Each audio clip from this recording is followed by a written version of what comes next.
This video is brought to you by Squarespace. Whether you need a domain, website, or online store, make it with Squarespace.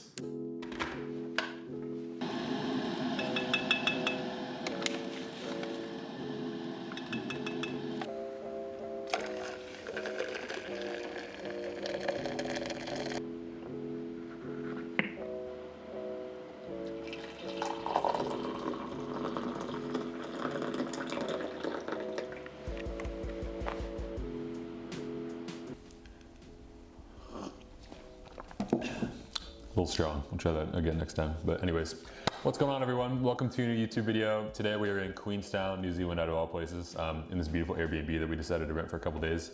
But yeah, I've been on a trip with my girlfriend Allegra for the last couple weeks now. We've been through Australia, New Zealand. I wanted to sit down today and kind of talk to you guys about inspiration, how to find it, where to find it, and kind of a different way of looking at the term inspiration. To me, New Zealand is the place where I feel most inspired on planet Earth. There's just something about how majestic and calm, yet not touristy about this place. It feels right to be here. Every time I come here, this is my third trip here. Every time I come here, I feel so just peaceful and also inspired. So I felt very compelled to make this video for you guys today. Just kind of talk about inspiration in general. So excited to kind of get things going, just break down through some topics that we'll kind of chat through. But yeah, without further ado,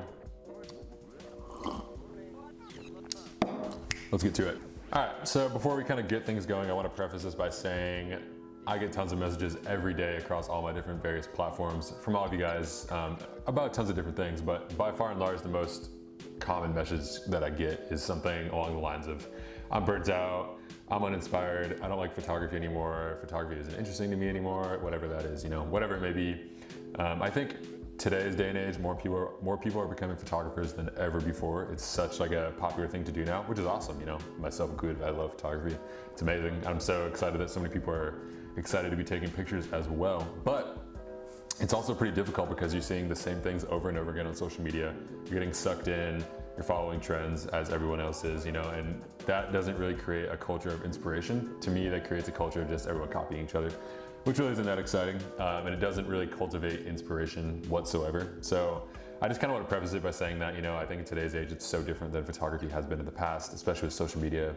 It's just such a big thing now. It's a very popular thing to do right now, but there are ways to cope with this. So that's kind of what I want to talk about today. So the first thing that I think we all need to understand is that we need to get over the stigma that inspiration is going to come to us in order to create good work. I think that there's a huge difference between waiting for inspiration to come to someone versus someone actively seeking it out through experiences, people, places, all that stuff to get inspired. I think those two things really define artists. Artists who seek inspiration out on a daily basis versus artists who wait for it to come to them. I don't really think that you need to wait for inspiration to come to you to create something that's incredible, and I think the best artists out there are ones that don't do that. So that's just something to keep in mind, is that inspiration in general should be something that's sought out versus just waiting for it to come to you. So in my opinion, successful artists over time create ways for themselves to stay motivated creatively, such as a creative habit per se. To me, inspiration is much more of a choice rather than a feeling. But getting into creative ruts is something that all artists deal with on a daily basis. It's inevitable. So it's really just figuring out that ability to get out of the ruts. That's what we're gonna be talking about, is once you get into a rut, once you feel like you're not inspired, there's so many different ways of going about it rather than just sitting back and waiting for this inspiration to come to you. So you're probably wondering now, what do I mean by a successful creative habit? For me, there's lots of different ways of defining that, but I think something that I've really noticed, so I personally listen to a lot of podcasts. I love digesting words rather than listening to music sometimes, especially when I'm driving or working at the office. It's just a great way to listen to other people talking and other conversations and such.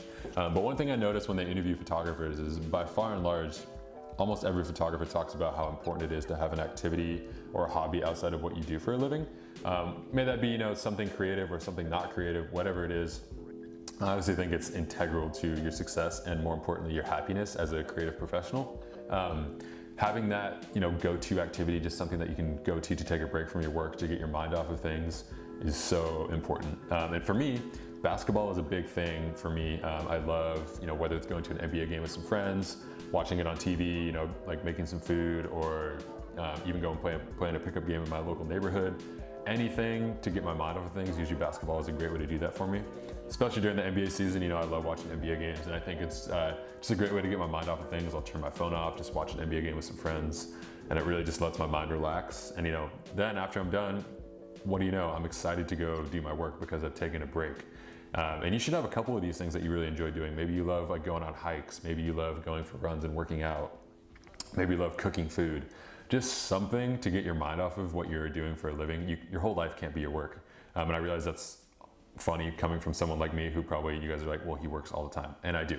But you still can find those little tiny moments to do these things that is going to help you so much. Just be happier, be healthier, and take a break from your work. If you're a photographer, I would definitely suggest taking up a new medium, such as maybe design or filmmaking. I'm sure a lot of you guys have noticed that recently I've been doing a lot more YouTube stuff. And to me, that's like a bit more inspiring than photography is right now. So I'm gonna just kind of explore that realm, that world, see what it has to offer. And it's really just already changed my outlook on photography. Also, you guys have probably seen a couple of videos I put out about taking film photography. It's a different medium. And it's really helped me get back into photography and find a new love for it. So I would highly suggest picking up a new medium because you can still be creative, but it can also just bring new ideas into your work that you hadn't thought of before. So I would definitely recommend that as well. Less time on social media makes everyone happier, and it doesn't allow you to get sucked into trends and all that like BS that's all over social media. So I would highly suggest putting your phone down first and foremost, just to give yourself a break and allow your mind to actually think and process rather than just staring at a screen. I've also found books and podcasts to be extremely helpful. I'll put some of my favorite photography books down below as well as some podcasts, but to me, digesting art in different ways rather than just looking at a screen is awesome. Also, I'd encourage you guys to go to your local museum. One of my favorite museums is the SF MoMA, beautiful museum of modern art in San Francisco. Every time I'm in the city, I try to go just because I love, looking at all these art pieces that have nothing to do with what I do for a living, but it's still art, it's still creative, even if not even more creative than what I do for a living, and it's really just fun to digest something that's not on a screen. And one thing I touched on a little bit earlier is that comparison really is a killer. In today's age, I think it's so easy to look at what everybody else is doing and compare. But the truth is, you're not going to be fulfilled copying other people's work. It's much better to go try to find your own style. Being unique in today's age is so important, more important than it ever has been because there's so many photographers. So really trying to find your own style as best as you can. Obviously I understand there's only so many styles, but I think instead of copying someone's work, just taking bits and pieces of what you like from other people's work and implementing it into your own work is a much better way to go about things. Maybe you like someone's composition, maybe you like the way someone edits, or maybe you like the way someone uses a certain lens to to their advantage. All those things are great ways to take into your own photography and interpret them without copying. You just take bits and pieces from other photographers whose work you enjoy and you interpret them your own way. All in all, if you find yourself in a creative rut, don't focus on failure or being discouraged. Focus on all the ways that you can actually get out of the situation like we've just talked about. There's so many different ways and resources instead of looking at an Instagram account to help you get inspired. Creative ruts happen to the best of us. It's really just knowing how to get out of them. But yeah, that kind of concludes today's episode. Hopefully you guys enjoyed this kind of talk. I really think this is a really valuable topic to a lot of people who are struggling with finding new ways to get inspired. But yeah, if you have any questions, drop them down below. I'd be happy to answer them. And yeah, thank you so much for watching. We'll see you guys in the next one. Thanks again to our sponsor, which is Squarespace, for sponsoring this video. If you are looking to create a custom website from scratch without all the coding and hassles that come with it, Squarespace is by far the best choice out there to make a beautiful website. They have easy to use templates which make creating a beautiful theme that much easier, 24/7 customer support for all of your questions, and tons of customizable options to really make your website stand out. If you're interested in trying out Squarespace for yourself, go to squarespace.com/Samuel Elkins to get 10% off your first website or domain purchase. Thank you so much for watching, and we'll see you guys in the next one.